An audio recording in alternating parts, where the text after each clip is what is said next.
And now, it's time for another Dice Tower review with Tom Vasel. Hey folks, I'm Tom Vasel, and I've been waiting to talk about this game for a while. This is New Frontiers, the Race for the Galaxy board game. Now, Race for the Galaxy is a game that's come out quite a few years ago, well over a decade. It is a card game that I loved a lot. Interestingly enough, Race for the Galaxy was initially kind of came across as a card game version of Puerto Rico, which was a very popular game designed by Andrew Seaforth. Tom Lemon designed Race for the Galaxy using some of the ideas, and in fact, they used some of the ideas from Race for the Galaxy in San Juan, which was a card game version of Puerto Rico. Confused yet? Don't be. If you've never played Race for the Galaxy, first of all, you should. Or Roll for the Galaxy, its sequel, you should play them. They're great games. But if you never have, that won't stop you from playing New Frontiers. But if you have played them, then let me just say that basically Race for the Galaxy board game is kind of like a hybrid between Race for the Galaxy, the card game, and Puerto Rico. There's a lot of elements of both in here. It is interesting. Most of the time we see a board game have a card game made around it. Very rarely do we see the card game then become a full-fledged board game, but we have, and what a full-fledged game this is.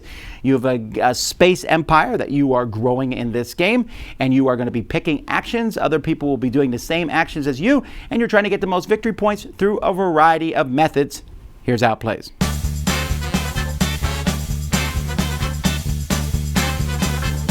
In this game, each player is going to have their own spaceship board. So here, for example, I might take Alpha Centauri, or I can have the Uplift Mercenaries, Sentient Robots, the Hive Colony. So each player will pick one of the two sides of their board, and this is your starting planet. So when you look at planets, there's a couple of things. First of all, this is how many victory points they're worth. So the Hive Colony is worth 0. The Uplift Mercenaries are worth 1. The Sentient Robots are worth 1, and this one is 0. Planets are also a trade world, which is a black number in a black circle. So this is a trade world, Alpha Centauri, or they're a military world with a red number. The Sentient Robots are that. Different worlds can also have one of 4 different resources on them, yellow, green, brown, or blue, which each stand for a different kind of production. And then they're either a windfall world, which this is a windfall world on the outside here, because the brown is around the outside, or they are a production world, and this green one here, you can see the green circles filled in. Then there's also a couple other things. Some worlds provide special abilities, like these Uplift Mercenaries here do. Some have keywords like the word uplift here, and each of them is going to require 1 or 2 settlers. These are starting worlds, so they're going to start with 1 settler on at the beginning of the game. You're also going to be setting up these technology boards here. Some technologies are in every game, and some technologies, for example, you could use dropships, or you can use the Galactic Salon. And you're going to have a certain number of technologies based on the number of players. There's also these technologies, which are pretty big ones, and again, these are two-sided, so you can have a variety of games. The game is going to revolve around these different actions here. Each round of the game, whoever is the start player is going to pick one of these actions and slide it down. Everybody gets to take that action, but the person who picks it gets a bonus. So for example here, everybody can build a technology. So starting with the person who picks the action, they'll pick a technology, they'll look at the cost here. So this one here costs 5. They're going to pay that many credits to the bank, and it's going to be worth that many points at the end of the game. On each player's board, they're going to place the technologies here in these areas. You'll notice 2 of them are red. That means when you completely fill up your blues, if you play one in the red, that's going to signal it's the last turn of the game. Technologies will give you special abilities. So for example, if I build the investment credits, this one here says when develop is picked in the future, I pay 1 less for future technologies. Also, it's worth 2 points, so you can keep that in mind. The person who picks develop is going to get -1 on the techs that they buy. Another thing that players can do is they can find new worlds or settle. Before you settle, you're going to want to explore and find the new world, so that's with this one here. When that happens, you're going to reach into this bag and pull out 7 different worlds from the bag, and starting with the person who is the person who picked the action, they're going to take one of those worlds and put it on their board. You're going to be having worlds put around the outside of your board. When you first take them, you're going to put them on this side here where you have discovered them, but you have not yet settled them. So they don't really count for points. You'll see the point part here is crossed off. When one person has settled worlds past this spot here, that will also signal the end of the game. The person who picks the explorer gets to go first when picking out of all the different worlds, and they also get to pick a second one after everyone else has picked. Settling lets you basically settle the worlds. There's a spot up here where you have all the different settlers here. So as a settle action, each player, the person who picks it, gets one settler for free, which you're going to put on your board right here. Everyone can take either 2 settlers, they have to do one of these, or they can move settlers onto a world and settle that world. So when you do that, so for example, the Alien Outpost needs 1, the Uplift Alliance needs 2. However, to settle a world, you also need to pay credits for it if it's a trade world. So to settle this deserted Alien Outpost, I would need to put 1 settler here and pay 5 credits. When I Spice World here, I would need to pay 2 credits and put 1 settler there. A military world, you just need to have that much military strength. So to get the Alien Outpost, I need to put a settler and I need to have 5 military strength. Different technologies and planets, like the Alien Outpost itself, gives you 2 military strength. So you're trying to find things that give you military strength. Maybe I'll buy these drop ships, for example, as a technology that give me 3 military strength when settling. When you build a world that is a windfall world, you will automatically get a resource of that type on that world. A production world will also give you resources. This is an alien resource, but only when you produce on it. There's a production action, and when this happens, all production worlds, the ones that are filled in, will get 1 added to them if they don't have 1 there already. And then the person who picks it can also put 1 on a windfall world, which is pretty much the only way you can put resource on the windfall world, or maybe a technology. If this one is not picked by anybody at the end of a round, it gets a credit put on it because they want it to be picked.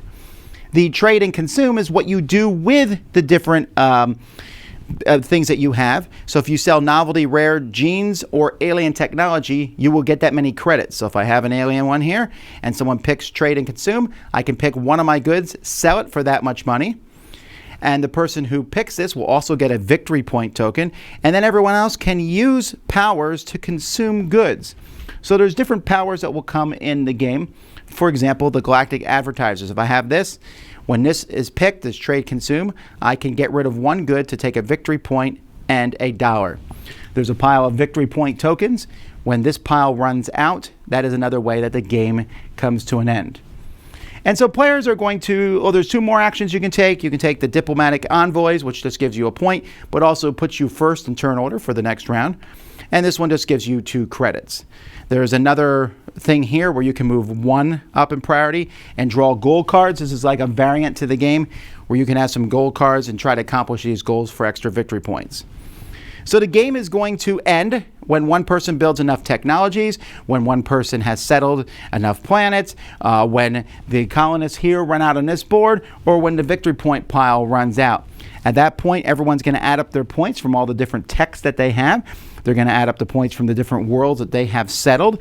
And if you're playing with the bonus cards, get any points that you get from them, and whoever has the most points is the winner of the game. Now, obviously, these are really cool. I mean, there are these nice cubes here. The rules said that if they came apart, they're just 2 plastic pieces to put together. I haven't had any come apart yet. They're different sizes. Does it really mean anything? Just the yellow and green ones are more valuable than the blue and the brown ones. It's also a nice way to be able to pick them apart easily. So that's really nice. The settlers and everything, the boards themselves are really cool. I do find it a little odd that they included so many boards with the game. The game is a 5-player game, right? And there's 1, 2, 3, 4, 5, 6, 7, 8 boards. Like, I don't know why the other 3 boards are included. They all have different planets on them, but why not just have a hole in here and put the starting planets in that hole, and then you could have more starting planets, and you don't need to have a new board for each one. But the boards are nice. It's really neat as you're slowly putting the worlds around them on the outside. Those fit in here. The technologies fit here, and you can rearrange them. These technologies just take up 2 spots on the board, the really big, powerful technologies. Now, as with any game, from Race for the Galaxy series. There's a lot of symbology. However, unlike Race for the Galaxy, they explain what everything does on the tile. It's not that complex. And so I look here and like, ooh, what does all that mean? Well, here, consume one good of each kind you have for 1 victory point and $1 a piece. Otherwise, up here, it's pretty easy. You just get points for having different production or windfall worlds. The art on the tiles is pretty good. I mean, it is obviously going to be recycled art that they've had in other games. There might be new art, I don't know, but it's cool art, and it gives kind of a nice space feel to the game. The game also comes with this really huge bag that you're pulling the worlds out of, and I like that a lot. I like all these different worlds. They all have different feels to them. You can see here we got the Comet Zone, the Rebel Base, the Mercenary Guild. And I like how they're gray on the one side and then they become colored in on the other side. So that's kind of a neat way to show if they've been explored or not. So overall, the components for this game are pretty good. The box is very big because a lot of punch boards come into it. It's not overly big, it's just a little bigger than I would prefer. But other than that, and then the rule book I found to be very easy to understand. Now, for the sake of those who have not played Race for the Galaxy, I don't want to delve into too much of that, but I do want to quick mention it because a lot of people have. How does this compare to Race and Roll? Well, forget Roll, just talk about Race. Race for the Galaxy is a great game, one of my favorite games, and I still like it better than New Frontiers. And I think the main reason I like Race better is because it's a lot easier to get set up, play, and finish. It just plays faster than this game. That doesn't make this one bad. It does feel like its own beast, and I think you can own both of them. I do enjoy New Frontiers a lot. There's a lot of cool aspects to it, and it brings some of the aspects from Puerto Rico that I really enjoyed, where you pick an action and everyone takes it. So every turn of the game, you are involved. I pick an action, everyone gets to do it. Now, sometimes you'll pick an action that will help people out not much at all. I might pick Produce when you already have a bunch of stuff on your planet, so you don't get anything more on them. I might pick, let's build technologies, and I know that you don't have any money to build a technology. That's fine, that's all part of the game. And games give you some very straightforward, different strategic options. You might start with a military style world, and your whole thing is get a bunch of military power through technologies and planets, conquer a bunch of these planets out there, and quickly end the game and get a lot of points from those planets. That's a very valid strategy. It's actually one of the easiest strategies to do, and it works. You can build a bunch of planets with production on them and produce goods and trade them in for victory points and try to end the game that way. Or you might pick like a mix between the two of them. You might go for one of the production planets, the alien ones, because they give you lots of money, and then use that to buy very expensive technology. You might go for the cheaper ones, the blue, and the brown goods, and just try to get an engine going. And this game definitely is an engine because every technology, every planet that you buy, not every, but almost all of them, enhance another action. So like you saw, let's just take a look at some of these technologies here, and I'll basically explain some of what they do, and it's fun. Like for example, contact specialist. When you settle, as long as it's not an alien world, the yellow one, you pay 1 less. Well, that's pretty cool. And you actually it lets you settle a military world, which is pretty neat. So now you don't have to worry about having military power. Terraforming robots. Whenever you settle a world, you get a credit, and you draw another world from the bag. Dropships, that just gives you +3 military. This mining industries, if you produce the most rare elements, the brown ones, you get a credit every time that happens. Here, if I have 3 novelty, the blue ones, I can sell them for 1 victory point and 1 coin each. So you look at all these out here, and every game's going to be a little bit different because the technologies will be slightly different from game to game, and you'll sit there and go, okay, I want these big technologies. You know, like this one here, the Mining League. It costs 9, it's expensive. It lets me consume 2 rare elements for 3 victory points, and at the end of the game, it's 2 points for every rare element planet I have. If I have 6 rare element planets, that's 12 points, plus I'm getting victory points every time. So if I see this on the table, I might say, okay, I'm going to start getting a bunch of the rare element, the brown planets, building up my strategy so I can buy this expensive technology and just have this machine come together. A game of New Frontiers is not very long. It says 45 to 75 minutes in the box. 75 minutes, you're playing slowly, I think. And then maybe that includes setup time, because there is some setup in the game. But I like it. I like the space theme. It's interesting, right? I said at the beginning that this is a mix between Puerto Rico and Race for the Galaxy.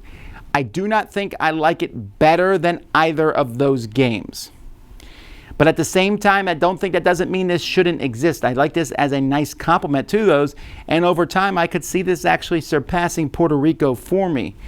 But we're going to need a lot more plays before I can make that judgment. Either way, if you've never heard of these games, this is certainly one you want to try out. Tom Lemon makes some really cool designs, and he takes all the stuff that he's learned over the years and hones it in a game that, even though it's big and looks sprawling, is fairly streamlined and plays pretty well.